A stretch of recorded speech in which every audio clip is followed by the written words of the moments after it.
வணக்கம் ஃப்ரெண்ட்ஸ். பாண்டியன் ஸ்டோர்ல என்ன நடக்குதுன்னு ஒரு நட பார்த்துட்டு வரலாம் வாங்க.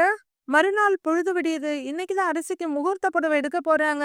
இந்தாங்கன்னு காஃபிய குடுத்துட்டு கோமதி உட்கார. ஏன் கோமதி, புடவை எடுக்க எப்ப கிளம்புறீங்கன்னு பாண்டியன் கேக்குறாரு. 9 மணிக்கு நல்ல நேரம்னு சொல்லியிருக்காங்க. அதுக்குள்ள கிளம்பிடுவாங்கங்கிறாங்க அவங்க. இதோ பாரு, இப்பவே 8:45 ஆச்சு. இது வரைக்கும் யாரும் கிளம்பின பாடு இல்லையே அப்படின்னு பாண்டியன் சொல்ல, அச்சச்சோ 8:45 ஆயிடுச்சா? அச்சோ! வேலை செஞ்சதுல நேரம் போனதையே கவனிக்கலங்க.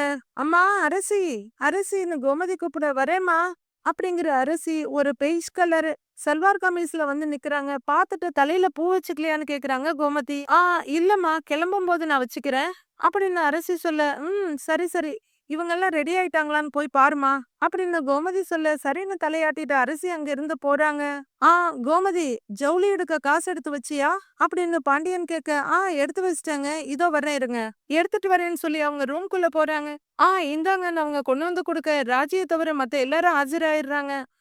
ராஜி எங்கன்னு கோமதி கேட்க, இதோ ரெடி ஆயிட்டு இருக்கா அத்தாங்கிறாங்க மீனா. ஏண்டி, 9 மணிக்குள்ள ரெடி ஆயிடுவா இல்ல? தான்னு 9 மணிக்கு வீட்டை விட்டு கிளம்பணும், புரியுதுல்ல அப்படின்னு கோமதி கேட்க, அதெல்லாம் கிளம்பிடுவோம் அப்படின்னு மீனா சொல்ல, சரி, எல்லாரும் எதுல போறீங்க அப்படின்னு பாண்டியன் கேட்க, கதிர் ஏதோ கார் ஏற்பாடு பண்றேன்னாம்பா அப்படின்னு செந்தில் சொல்ல, ஏண்டா அவனையுமா கூட்டிட்டு போறேன்னு கோமதி கேக்குறாங்க. ஆமான்னு செந்தில் சொல்ல, இல்ல அப்ப 6 பேர் ஆயிடுமே, ரெட்டப்பட ஆயிடுமேடா அப்படின்னு கோமதி கணக்கு போட்டுட்டு இருக்க, இவ ஒருத்தி இந்த காலத்துலயுமாடி இதெல்லாம் நம்பிட்டு இருக்கிற அப்படின்னு பாண்டியன் கேட்க, ஏங்க, சில சாஸ்திர சம்பிரதாயங்கள்லாம் பார்த்து தானே ஆகணும் அப்படின்னு கோமதி சொல்ல, பாண்டியன் என்னமோன்னு தலை திருப்பிக்கிறாரு. அப்பன்னா நான் வேணா போகாம இருக்கவாமா அப்படின்னு செந்தில் சொல்ல, மீனா கொஞ்சம் ஒரு மாதிரியா பாக்குறாங்க. ஏய் ஏய், இல்ல இல்ல, நீ போனாதான் கொஞ்சம் பொறுப்பா இருப்ப, சரியா வரும் அப்படின்னு கோமதி சொல்ல, அப்ப மயிலையும் கூட அனுப்பிச்சுடுவோங்கிறாரு பாண்டியன். மயில் ரொம்பவே எதிர்பார்ப்போட பாத்துட்டு இருக்க, 7 கணக்காகுதுல்ல அப்படின்னு பாண்டியன் சொல்ல, சரவணன் முழிக்கிறாரு. அதுவும் நல்ல யோசனை தாங்க அப்படின்னு கோமதி சொல்ல, மயிலு கொஞ்சம் சந்தோஷமா பாக்குறாங்க. மயிலு, நீயும் கூட போயிட்டு வாமா அப்படின்னு கோமதி சொல்ல, அவங்களுக்கு ரொம்பவே சந்தோஷமாயிடுது. சரிங்க அத்த அப்படின்னு வேகமா தலையாட்ட, அம்மா, எல்லாரும் போயிட்டா உனக்கு தாம்மா கஷ்டம், அதையேம்மா நீ புரிஞ்சுக்கவே மாட்டேங்கிற அப்படின்னு சரவணன் சொல்ல, இருக்கட்டும்டா, கொஞ்ச நேரம் தானே, நான் சமாளிச்சுக்கிறேன்னு கோமதி சொல்ல, அப்படி ஒண்ணு நீ கஷ்டப்பட்டு சமாளிக்க வேண்டாம் அப்படின்னு சரவணன் சொல்ல, மயிலு ரொம்பவே சங்கடமா பாத்துட்டு இருக்காங்க. ஏய், 6 பேரு போக கூடாதுடா அப்படின்னு கோமதி சொல்ல, அப்ப நான் போகலமாங்கிறாரு சரவணன். கதிரு, செந்திலு, மீனா, ராஜி, அரசி அவங்க மட்டும் போகட்டும் அப்படிங்கிற சரவணன் மயில முறைச்சு பாத்துக்கிட்டே சொல்ல, ஏண்டா எலை, கோமதிக்கு ஒத்தாசை பண்ணதான் சுகன்யா இருக்குல்லடா, எல்லாரும் போயிட்டு வரட்டும்னு பாண்டியன் சொல்றாரு. இல்லப்பா, தம்பி 5 பேர் போற மாதிரி தான் கார் ரெடி பண்ணியிருக்கான், அதுல 7 பேர்லாம் போக முடியாதுப்பா அப்படின்னு சரவணன் சொல்ல, ஓ அப்படின்னு பாண்டியன் யோசிக்கிறாரு. ஏய், நீ இதுக்கு தானே லீவு போட்ட அப்படின்னு கோமதி கேட்க, அம்மா, எனக்கு வேற வேலையும் இருக்குல்லம்மா, அத நான் பாக்குறேன் அப்படிங்கிற சரவணன் எப்படியும் மயில வெளியே அனுப்பக்கூடாதுன்றதுல குறியா இருக்காரு. பாண்டியனும் சரவணன் சொல்றது சரிதானே, அங்க போய் எல்லாரும் ஒரே வேலையை பாக்குறதுக்கு ஆளாளுக்கு ஒரு வேலையை பாக்கட்டுமே, சரி விடு, இவங்க 5 பேர் மட்டும் போயிட்டு வரட்டும் பாண்டியன் சொல்லிட, சரிங்கங்கிறாங்க கோமதி. சரவணன் மயில ஒரு முறை முறைக்கிறாரு. செந்தில், இந்தடா பத்திரமா வச்சுக்க அப்படின்னு பணத்தை கொடுக்க, வாங்கிக்கிற செந்தில், எதுக்குப்பா அப்படின்னு கேக்குறாரு. எதுக்கா? இலை, முகூர்த்த புடவை எடுத்துட்டு அதுக்கப்புறம் நம்ம வீட்ல எல்லாருக்கும் சேர்த்து துணி எடுத்துட்டு வந்துரு அப்படின்னு பாண்டியன் சொல்ல, சரிங்கப்பாங்கிற செந்தில் இத பேக்ல வச்சிருன்னு மீனாட்ட குடுக்குறாரு. ஏய், எனக்கு புடவை எடுக்கும்போது போட்டோ எடுத்து அனுப்பு, பார்த்து செலக்ட் பண்ணி தான் புடவைய ஓகே பண்ணுவேன், புரியுதா அப்படின்னு கோமதி கேட்க, சிரிச்சுக்கிட்டு சரிங்க அத்தைங்கிறாங்க மீனா. எல்லாரும் சிரிப்பும் சந்தோஷமா இருக்க, மயிலு தவிப்பா நிக்க, அவங்கள முறைச்சிட்டே உட்கார்ந்துருக்காரு சரவணன். கல்யாணத்துக்கு புடவை எடுக்கணும்னு லேட் ஆக்கி சாயந்தரம் வரல கடையிலேயே இருக்காதீங்க, சரியா? அரசி, அன்னைக்கும் மாப்பிள்ளைக்கும் எது பிடிச்சிருக்கோ அதையே நீ எடுத்துக்கோ, புரியுதான்னு கோமதி கேட்க, அரசி சரின்ற மாதிரி தலையாட்டுறாங்க. அத்தை, எங்களை பத்தி யோசிக்காம உனக்கு பிடிச்ச மாதிரி புடவை எடுத்துக்கொண்டு மாப்பிள்ளை ஏற்கனவே அரசிகிட்ட சொல்லிட்டாராம் அப்படின்னு மீனா சொல்ல, ஓ பரவாயில்லையே, இது எப்ப நடந்துச்சுன்னு கேக்குறாங்க கோமதி. நேத்திக்குன்னு மீனா சொல்ல, பரவாயில்ல, அம்புட்டெல்லாம் சொல்றாருன்னா சரிதான். ஏய், அதுக்காக சாயங்காலம் வரைக்கும் நேரத்தை ஆக்கிடாதீங்க, பொழுதோட வந்துருங்க அப்படின்னு கோமதி சொல்ல, மீனா சரின்னு தலையாடுறாங்க. சரிமா, வந்துடுறோங்கிறாரு செந்தில். டேய், என்னடி, என்ன இன்னும் அவ ரெடி ஆயிட்டே இருக்கா, போய் பாரு, மணியாச்சு, கிளம்ப சொல்லுன்னு கோமதி சொல்ல, இதோ வர்றேன்னு மீனா போறாங்க. சரவணன் ரூம்குள்ள வந்து பேக் எடுத்து விட்டுருக்க, மாமான்னு கூப்பிட்டுக்கிட்டு மயிலு வந்து நிக்கிறாங்க. தயவு செஞ்சு என்ன அப்படி கூப்பிடாத அப்படின்னு சரவணன் முகத்த காமிக்க எனக்கு ரொம்ப கஷ்டமா இருக்குன்னு அழறாங்க மயிலு. நேர்மை இல்லாதவங்க கஷ்டப்படலாம், தப்பில்லைங்கிறாரு சரவணன். ஏன் மாமா, இனிமே இந்த வீட்ல நடக்கிற எந்த விசேஷத்துலயும் நான் கலந்துக்க கூடாதான்னு மயிலு கேக்குறாங்க. யாரோ ஒரு ஆளா நீ கலந்துக்கலாம், ஆனா இந்த வீட்டு ஆளா நீ கலந்துக்க முடியாது. அதுவும் அரசி கல்யாணம் முடியற வரைக்கும் தான். அதுக்கப்புறம் உன் எம்ஏ இங்கிலீஷ் லிட்ரேச்சர் கதையெல்லாம் நான் வீட்ல சொல்ல போறேன். அதுக்கப்புறம் அப்பா அம்மா முடிவு பண்ணட்டும். அவங்க எடுக்கிற முடிவுக்கு நீ கட்டுப்பட்டு தான் ஆகணும் அப்படிங்கிற சரவணன் பேக் எடுத்துக்கிட்டு தள்ளு அப்படின்னு ஒதுங்கி அந்த ரூமை விட்டு வெளியே போயிடுறாரு. மயிலு வீட்டுக்குள்ள அழுதுட்டு இருக்க, மீதி எல்லாரும் சந்தோஷமா புடவை எடுக்க கிளம்புறாங்க. எல்லாரும் கார் கிட்ட வர, அண்ணி நீங்க முன்னாடி உட்கார்ந்துக்கிறீங்களான்னு அரசி கேட்டுட்டு இருக்காங்க. சீக்கிரம் போன்னு 5 பேரும் காருக்கு வர்றாங்க. அப்போ நிலவாசப்படியில நின்னு குமரவேல் இத பாத்துட்டு இருக்க, அவர் பின்னாடியே மீசையை தடவிட்டு வந்து சக்திவேல் நிக்கிறாரு. மாமா நீங்க முன்னாடி உட்கார்ந்துக்கங்கன்னு ராஜு சொல்ல, சரிமான்னு சொல்லிட்டு செந்தில் டோர்ல கைய வைக்க, செந்திலோட கைய புடிச்சுக்கிறாங்க மீனா. நீங்க வந்து பின்னால உட்காருங்க, ராஜு நீ முன்னாடி போய் உட்காரு அப்படின்னு மீனா சொல்ல, நானா அப்படின்னு ராஜு கேட்டுட்டு இருக்க, அரசி இப்படி வா அப்படிங்கிற செந்திலும் மீனாவும் பின்னாடி சீட்ல உட்கார்றாங்க. ராஜு முன் சீட்ல உட்கார, கதிர் காரை எடுக்க கிளம்பிடுது. அந்த கார் கிளம்பினோன்னு ச்சே அப்படின்னு சொல்லிட்டு குமரவேல் திரும்ப அவங்க அப்பா அங்க நிக்கிறாரு. அப்பா அப்படின்னு சொல்ல, என்னடா என்ன ஒளிஞ்சு நின்னு பாத்துட்டு இருக்கேன்னு அவங்க அப்பா கேட்க, இல்லப்பா அவங்க எல்லாரும் வெளியே எங்கேயோ போறாங்க அப்படின்னு குமரவேல் சொல்ல, கல்யாணத்துக்கு ஜவுளி எடுக்க போறாங்களாம், சுகன்யா வந்து சொன்னாங்கிறாரு சக்திவேல். குமரவேல் ரொம்பவே தவிப்பா பாத்துட்டு இருக்க, கட்டப்பை தூக்கறதுக்கு ஆள் வேணுமா, போறியா அப்படின்னு ரொம்பவே நக்கலா கேக்குறாரு சக்திவேல். என்னப்பா ஏன்பான்னு குமரவேல் கேட்க, கடைசி வரையில் நீ எல்லாம் ஒளிஞ்சிருந்து பார்க்கதான் லாயக்கு அப்படிங்கிற சக்திவேல் பையனை கேவலமா ஒரு பார்வை பார்த்துட்டு உள்ளர போறாரு. டென்ஷன் ஆகுற குமரவேல் மொபைல் எடுத்து அதுல அவரு அரசி போட்டோவையும் அவரும் அரசி இருக்க போட்டோவெல்லாம் பார்த்துட்டு நிக்கிறாரு.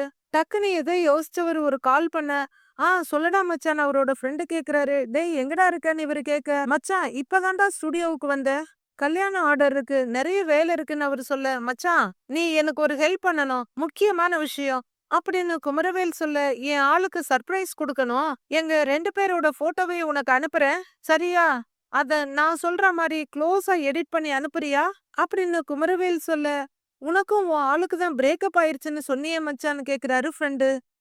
ஏய் பிரேக்கப் எல்லாம் ஒண்ணும் ஆகல, வீட்ல தெரிஞ்சு கொஞ்சம் பிரச்சனை அவ்வளவுதான், இப்ப எல்லாமே சரியாயிடுச்சு, நீ எடிட் பண்ணி அனுப்புறியான்னு குமரவேல் கேக்குறாரு. நீ போட்டோ அனுப்பு, நான் எடிட் பண்ணி உனக்கு அனுப்புறேங்கிறாரு ஒரு ஃப்ரெண்டு. சரிடா மச்சான்னு போனை வைக்கிற குமரவேல் பெரிய பெரிய மூச்செடுத்து அவரை கண்ட்ரோல் பண்ணிட்டு போட்டோவை அனுப்பிடுறாரு. சரவணன் அவர் வேலை செய்யற இடத்துல யோசிச்சுட்டே உட்கார்ந்துகிட்டு எதையோ கணக்கு பார்த்துட்டு இருக்க, சரவணா லோடு ஏத்தியாச்சு, கணக்கு முடிக்க எம்பிட்டு நேரம் ஆகும்னு அவரு ஃப்ரெண்டு வந்து கேக்குறாரு. தெரியலன்னு சரவணன் சொல்ல, வேலையில பழைய வேகம் இல்லையே உன்கிட்ட, வீட்டு பிரச்சனைய வீட்லயே விட்டுறணும்பா, வேலை செய்யற இடத்துக்கெல்லாம் எடுத்துட்டு வரக்கூடாது, சரி சாப்பிட போலாமா அந்த 2 பேரும் கணக்கு பார்க்கணும் அவரோட கூட இருக்க ஒர்க் பண்ற ஸ்டாஃப் சொல்றாரு. ஏன் வேலைய நீ எதுக்கு பார்க்கணும், நீ போய் சாப்பிட்டு வா நான் பாத்துக்கிறேன் அப்படின்னு சரவணன் சொல்ல, அட வா சரவணா போய் சாப்பிட்டு வந்துடலாம் வா எழுந்திரு அப்படின்னு சரவணனோட கைய புடிச்சு இழுக்க, இரு வர்றேன் இரு அப்படிங்கிற சரவணன் பேனாவை மூடி வச்சுட்டு எழுந்திருக்கிறாரு. அவரு எழுந்து நிக்க சரியா மயிலு லஞ்ச வாழை இலையோட எடுத்துட்டு வந்து நிக்கிறாங்க. வாமா நல்லா இருக்கியான்னு ஃப்ரெண்டு கேக்குறாரு.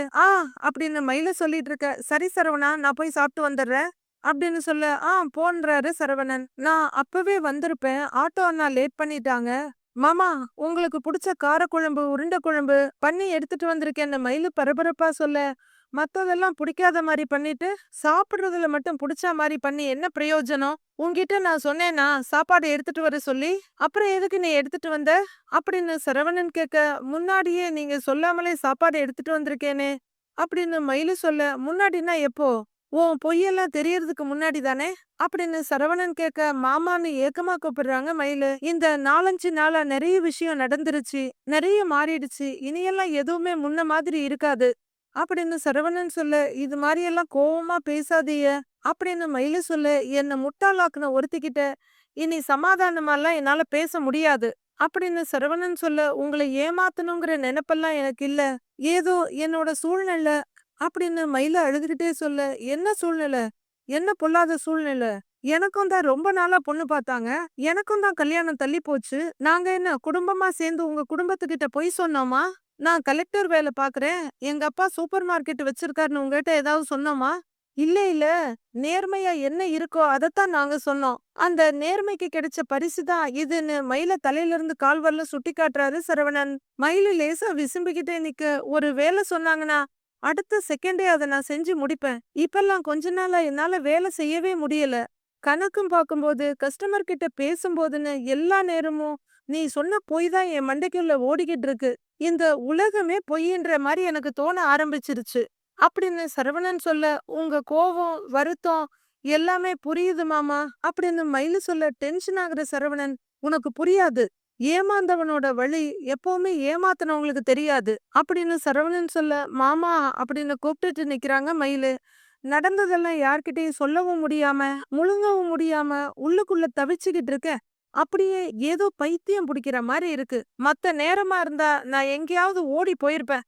இப்ப அதுவும் முடியாது. அரசிக்கு வேற கல்யாண ஏற்பாடு பண்ணிக்கிட்டு இருக்காங்க. நீ பொய் சொன்ன, ஏமாத்துன எல்லாம் ஒரு பக்கம் இருக்கட்டும். இத்தன நாளா நான் அத நம்புனேன்ல, ஏமாளியா நின்னேன்ல, அத யோசிச்சாவது எனக்கு ஒரு உதவி பண்றியான்னு கேக்குறாரு சரவணன்.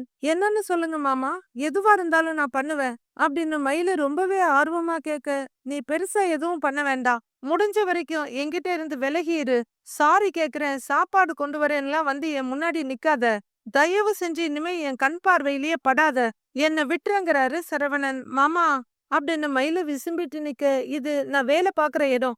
இங்க நின்னு அழுதுகிட்டு இருக்காத. எனக்கு நல்லாவே தெரியும் இந்த அழுக, கண்ணீர் எல்லாமே நடிப்பு தான். ஆனா அது மத்தவங்க யாருக்கும் தெரியாதுல்ல. அப்புறம் நான் கெட்டவேன்னு நினைச்சிருவாங்க. உன்னை கொடுமைப்படுத்துறேன், உன்னை அழ வைக்கிறேன்னு எனக்கு அறிவுரை சொல்ல ஆரம்பிச்சிருவாங்க. தயவு செஞ்சு இங்க இருந்து போயிடுங்கிறாரு சரவணன். மயில அழுதுகிட்டே சாப்பாட மட்டுமாவதுன்னு சொல்ல, நான் வெளியே சாப்பிட்டுக்கிறேன், இல்ல பட்னி கிடந்துக்கிறேன். நீ கொண்டு வந்த சாப்பாடு எனக்கு வேண்டாம். தயவு செஞ்சு இங்க இருந்து எடுத்துட்டு போயிடு. என்ன யோசிக்கிற? உன்னை இங்க நிக்க வச்சுட்டு நான் வெளியில போக முடியாது. தயவு செஞ்சு வெளியில போ. போன்னு சொல்றேன்ல, போயிடு அப்படின்னு அங்கேயே தயங்கி நிக்கிற மயில அவர் சத்தம் போட, மயில அழுதுகிட்டே சரின்ற மாரி தலையாட்டிட்டு அங்கிருந்து கிளம்பிடுறாங்க. வீட்ல பாக்கியம் புடவைய மடிச்சிட்டு இருக்க, அவங்க அப்பா ஒரு ஜாலியான சாங் கேட்டுக்கிட்டு ஒரு பக்கம் போறாரு. அங்க எதுக்குய்யா போறேன்னு பாக்கியம் கேட்க, பணம் இருக்கான்னு பாக்குறேன் அப்படின்னு மாணிக்கம் சொல்ல, எதுக்குன்னு பாக்கியம் கேக்குறாங்க. பிசினஸ் விஷயமா ஒருத்தரை பார்க்கணும் அப்படின்னு அவரு சொல்ல, என்ன பிசினஸ்ன்னு புடவைய மடிச்சுக்கிட்டே கேக்குறாங்க. செக்கு என்ன பிசினஸ் பண்ணலான்னு இருக்கேன் அப்படின்னு மாணிக்கம் சொல்ல, அந்த செக்குலயே அப்படியே உன்னை போட்டு ஆட்டிடுவேன். நீ பிசினஸ் பண்ணதெல்லாம் போதும், நீ பேசாம உட்காருன்னு சொன்னனா இல்லையா அப்படின்னு பாக்கியம் மிரட்ட, சரி ஒரு 150 ரூபாய் இருந்தா கூட அப்படின்னு மாணிக்கம் அசடு வழிஞ்சிட்டு கேக்க, 10 பைசா கூட என்கிட்ட இல்ல அப்படின்னு அவங்க சொல்ல, குடேம் பாக்கியம்னு வழியிறாரு அவரு.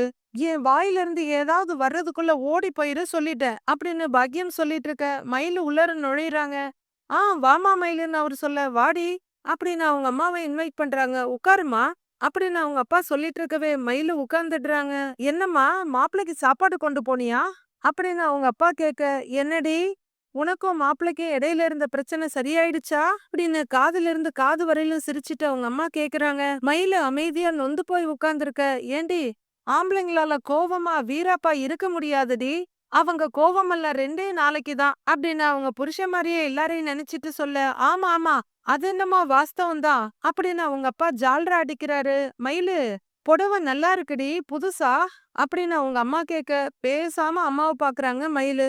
என்ன, என்னமோ கனமா தூக்கிட்டு வர்ற, இப்பதான் சாப்பாடு எடுத்துட்டு போனியா மாப்பிளைக்கு அப்படின்னு அவங்க அம்மா கேட்க, எடுத்துட்டு போயிட்டு தான் வர்றேங்கிறாங்க மயிலு. ஏன், மாப்பிள்ளை சரியா சாப்பிடலையா அப்படின்னு அவங்க அம்மா கேட்க, சுத்தமா சாப்பிடவே இல்ல. வெளியே சாப்பிடுறேன், இல்லனா பட்டினி கிடக்குறேன், ஆனா நீ எடுத்துட்டு வந்த சாப்பாட்டை சாப்பிடவே மாட்டேன்னு திருப்பி அனுப்பிட்டாரு. மயிலு சொல்ல, அப்படின்னா உங்க 2 பேருக்குள்ள இன்னும் பிரச்சனை சரியாகலையான்னு அவங்க அம்மா கேக்குறாங்க. எப்படிம்மா சரியாகும், நாம சொன்னது என்ன சாதாரண பொய்யா அப்படின்னு மயிலு கேட்க, ஏம்மா, 1000 பொய்ய சொல்லி ஒரு கல்யாணம் பண்ணலான்னு சொல்லுவாங்க. நாம என்னம்மா ஒரு 4, 5 கூட சொல்லியிருக்க மாட்டோமேம்மா அப்படின்னு அவங்க அப்பா அசால்ட்டா கேட்க, அதானேங்கிற மாதிரி பாக்கியமும் தலையாட்டுறாங்க. பண்றது எல்லாம் தப்பு, இதுல கணக்கு பார்த்து வேற பண்றீங்களோ. சாப்பாடு கொண்டு போன என்ன அசிங்கப்படுத்தி அனுப்பி வச்சுட்டாங்க. குத்தி குத்தி பேசுறாகம்மா. இன்னைக்கு எல்லாரும் கல்யாணத்துக்கு ஜவுளி எடுக்க போனாங்க. மாமாவும் அத்தையும் நீயும் போன்னு சொன்னாங்க. ஆனா அவர் என்ன போக விடலையே. வீட்லயே உட்காருன்னு சொல்லிட்டாங்க அப்படின்னு மயிலு ரொம்பவே நொந்து போய் சொல்ல, மாப்பிள்ளை எல்லாத்தையும் கொஞ்சம் ஓவரா தான் பண்ணுவாங்க போல. ஹா, நம்பினாலும் ஓவரா நம்புறது, கோவப்பட்டாலும் கொஞ்சம் ஓவரா தான் கோவப்படுவாருன்னு நினைக்கிறேன். சரி விடு மயிலு, 4, 5 நாளையில சரியாயிடுவாரு. அப்படின்னு அவங்க அம்மா சாதாரணமா சொல்லிட்டு இருக்க. படிப்பு விஷயம் அவருக்கு தெரிஞ்சது கூட நல்லதுதான் மயிலு. இல்லன்னா எப்ப என்ன ஆகுமோன்னு பயந்துகிட்டே இருக்கணும். இப்ப அந்த பயமே போயிடுச்சுல்ல அப்படின்னு அவங்க அப்பா ரொம்பவே சாதாரணமா சொல்லிட்டு இருக்க. ஆனா இப்ப வேறொரு பயம் வந்துருச்சுல்லங்கிறாங்க மயிலு. எப்போ வீட்ல சொல்லுவாங்கன்னே தெரியாது. சொன்னா வீட்ல இருக்கவங்க என்ன பண்ணுவாங்கன்னு தெரியாது. அப்படின்னு மயிலு பயத்தோட சொல்லிக்கிட்டு இருக்க. நீ வேறடி, சொல்லணும்னு நினைச்சா விஷயம் தெரிஞ்ச அடுத்த நிமிஷமே சொல்லிருப்பாருல்ல. அப்பா சொல்லலன்னா இனி எப்பவுமே சொல்ல மாட்டாரு. நீ கவலைப்படாத மயிலுன்னு அவங்க அம்மா சொல்ல. நீங்க 2 பேருமே எப்படி இம்புட்டு நடந்ததுக்கு அப்புறம் இவ்வளவு சாதாரணமா இருக்கீங்கன்னே தெரியல. அப்படின்னு மயிலு சொல்ல, பிரச்சனைன்னு நினைச்சா தாண்டி பிரச்சனை, இல்லன்னு நினைச்சா பிரச்சனை இல்ல. அப்படின்னு அவங்க அம்மா சொல்ல, அவங்க அப்பாவும் ஆமான்னு தலையாட்டுறாரு. இந்த வியாக்கியானம் எல்லாம் நல்லா பேசு. நியாயப்படி நான் இங்க வந்திருக்கவே கூடாது. அப்படின்னு மயிலு சொல்ல, அவங்களோட தாடையில கைய வச்சு, ஏய் இது உன் அம்மா வீடுடி. அப்படின்னு அவங்க அம்மா சொல்ல, எங்கேயாவது போறதுன்னா போ, இங்க மட்டும் வராதன்னு தானே சொன்னேன். அப்படின்னு மயிலு சொல்ல, அது ஏதோ ஒரு கோவத்துல சொன்னேன்டி. இங்க பாரு, நீ எப்பவும் போல போய்க்கிட்டு வந்துகிட்டு இரு. ஆனா ஒரேடியா மட்டும் வந்துராத. அப்படின்னு அவங்க அம்மா சொல்ல, எனக்கு அங்க இருக்கவே முடியலம்மா. என்னைக்காவது அவரு உணர்ச்சி வசப்பட்டு வீட்ல சொல்லிட்டாருன்னா, அத எப்படி சமாளிக்கிறதுன்னு கூட தெரியல. அப்படின்னு மயிலு சொல்ல, அவங்க அப்பா பரிதாபமா உதட்ட பிதுக்கி பாத்துட்டு இருக்காரு. இன்னைக்கு காலையில கூட தான் நம்ம வீட்டுக்கு ஒரு கடன்காரன் வந்தான். அதுவும் உன் நிச்சயத்துக்கு வாங்கின கடன். வட்டியும் கட்டல, அசலும் குடுக்கல. அது வட்டி மேல குட்டி போட்டு, குட்டி மேல வட்டி போட்டு 4 லட்சத்துக்கு வந்து நிக்குதாம். வாசல்ல வந்து அந்த கத்து கத்துனா, உங்க அப்பா அண்டாக்கு பின்னால ஒளிஞ்சுகிட்டு இருந்தாரு. நான் தான் எல்லாத்தையும் பேசி சமாளிச்சு அனுப்புனேன். ஒரு வாரத்துல பணத்தை குடுக்கலன்னா வீட்ல இருக்கிற அம்புட்டு சாமானையும் எடுத்துட்டு போயிருவேன்னு சொல்லியிருக்கிறான். அதையும் தான் நான் சமாளிக்க போறேன். அப்படின்னு அவங்க அம்மா சொல்லிட்டு இருக்கவே, மயிலு கொண்டு வந்து வச்ச பைய கொஞ்சம் கூட கூச்ச நாச்சமே இல்லாம அவங்க அப்பா தூக்கிக்கிட்டு நைஸா நழுவுறாரு. எனக்கு வர்ற பிரச்சனைக்கு முன்னாடி இதெல்லாம் ஒண்ணுமே இல்லடி. அப்படின்னு அவங்க அம்மா சொல்ல, பொய் சொல்லி கல்யாணம் பண்ணி வைக்கலன்னா நீயும் கடனாளி ஆகியிருக்க மாட்ட. அங்க நானும் கஷ்டப்பட்டிருக்க மாட்டேன்லன்னு மயிலு நொந்து போய் சொல்றாங்க. புருஷன் கூட பேசலன்னா 2 நாளைக்கு உன்னால தாங்கிக்க முடியாதா? அவரு வீட்லயும் சொல்லல, உன்னையும் வீட்டை விட்டு அனுப்பல. அதோட சந்தோஷமா இருக்க வேண்டியது தானே. அதை விட்டுட்டு எப்ப பார்த்தாலும் அழுதுகிட்டு மூக்க சிந்திக்கிட்டு, இதோ பாரு மயிலு, நல்ல இடத்துல கட்டி கொடுத்ததோட எங்க கடமை முடிஞ்சு போயிருச்சு.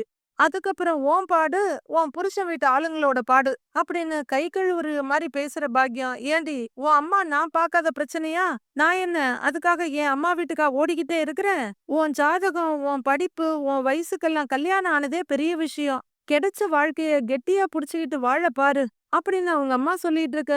இவங்கிட்ட எல்லாம் பேசுறதே வேஸ்ட். எதுக்குடா இங்க வந்தோமோன்னு நினைக்கிற மயிலு மூக்க உறிஞ்சுக்கிட்டு, சரி நான் கிளம்புறேங்கிறாங்க. ஏய் வந்த காலோட எங்க கிளம்புறேங்கிற? அப்படின்னு மயிலோட கைய புடிச்சிட்டு அவங்க அம்மா கேட்க, இல்ல நான் இங்க வர்றேன்னு சொல்லவே இல்ல. வீட்ல என்ன தேடுவாங்கங்கிறாங்க மயிலு. சரி அப்ப கிளம்பு அப்படின்னு அவங்க அம்மா சொல்ல, எழுந்திருக்கிற மயிலு பேக் இங்க அங்கன்னு தேடுறாங்க. அம்மா சாப்பாடு பை எங்கம்மா? அப்படின்னு மயிலு கேட்க, இந்த பக்கம் அந்த பக்கம் பாக்குற பாக்கியம் வா அப்படின்னு கூட்டிட்டு இன்னொரு இடத்துக்கு வர்றாங்க. அங்க மாணிக்கம் இலைய விரிச்சு போட்டு எல்லாத்தையும் பரப்பி வச்சு நல்லா சாப்பிட்டுட்டு இருக்காரு. பார்த்தல்ல, ஒரு கவலையும் கிடையாது. சோறு கண்ட இடம் சொர்க்கம். இந்த மாதிரி ஆளெல்லாம் வச்சுக்கிட்டு உனக்கு இப்படி ஒரு வாழ்க்கை அமைச்சு குடிச்சதே பெரிய விஷயம்டி அப்படின்னு பாக்கியம் சொல்லிட்டு இருக்க. அடேங்கப்பா மயிலு, குழம்பு அருமையா இருக்கு மயிலு.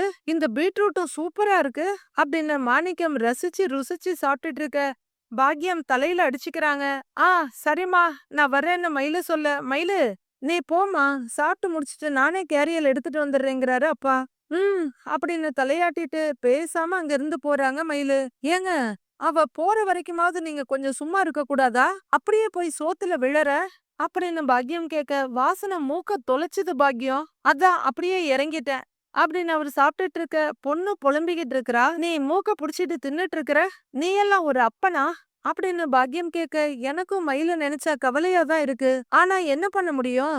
நீயும் அவகிட்ட கொஞ்சம் பொறுமையா பேசியிருக்கணும் பாக்கியம் அப்படின்னு அவங்க அப்பா சொல்ல, உடனே கண் கலங்குற பாக்கியம். நான் என்ன அவகிட்ட மனசாரவா பேசுறேன்? நான் இப்படியெல்லாம் பேசினாதான் அவ அங்க வாழ்றத பத்தி கொஞ்சமாவது யோசிப்பா. இல்லனா எல்லாத்தையும் தூக்கி போட்டுட்டு இங்கெல்ல வந்து நிப்பா அப்படின்னு சொல்ல. ஓ நீ அப்படி சொல்றியா? சரி சரி சரி அப்படின்னு அவரு சாப்பிட்டுக்கிட்டே இருக்காரு. பாக்கியம் கவலையோடையும் பயத்தோடையும் பார்த்துட்டு நிக்கிறாங்க. மீதி என்ன நடக்குதுன்னு நாளைக்கு பார்க்கலாம் ஃப்ரெண்ட்ஸ்.